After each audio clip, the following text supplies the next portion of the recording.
Many Oklahoma producers have read in the popular press or perhaps have seen on some of the rural television stations the emphasis to rebuild the cow herd after this ongoing drought is over. And certainly there's some good ideas that need to be brought forth about increasing total cow numbers across the United States once we get enough moisture in order to improve pasture conditions and grow adequate forage for the cows.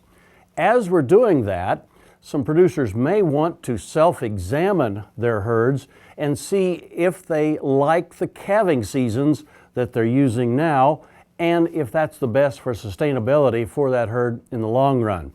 One of the options that we have in the Southern Plains that quite frankly other parts of the United States don't have is to have 2 calving seasons. We can choose perhaps to have calves born in the springtime, the more conventional time frame of February and March, but also to look at a fall calving season where most of the calves come in September and October. Why would we look at 2 calving seasons instead of just 1? There's just a few advantages that you might look at in terms of having 2 calving seasons instead of 1. One of the first ones that comes to my mind is the fact that we can double use our bulls. In other words, in comparison, cut our bull power in half.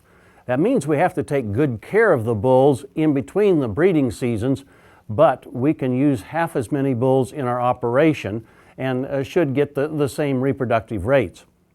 Also, another small advantage is that we can take replacement heifers from one herd, say from the spring calving herd, hold them another 6 months and have them calve as 2.5-year-old heifers in the fall calving herd. In this way, they should be 6 months older when they go in their first breeding season and 6 months older when they have that first calf, both of which should be a little bit better for the heifer.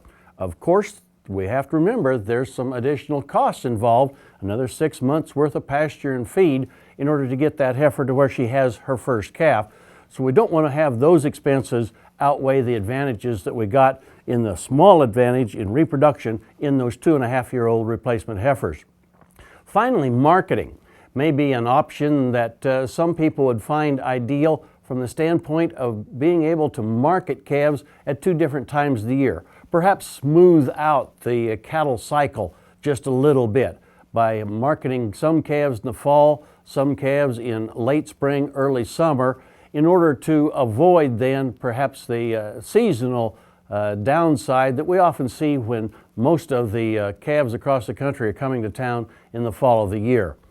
All of these, I think, are small advantages to having 2 calving seasons as compared to 1. I would say this, that before I considered having 2 calving seasons, I'd want to have at least 80 cows in the herd so that I have 40 cows in each one of the 2 seasons.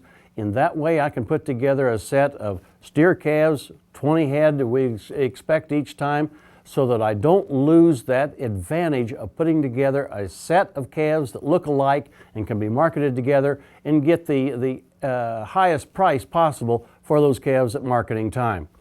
We hope this gives you a little bit of an idea about thinking through some of the advantages of 1 versus 2 calving seasons in your herd.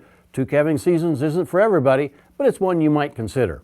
Hey, we look forward to visiting with you again next week on Sunup's Cow-Calf Corner.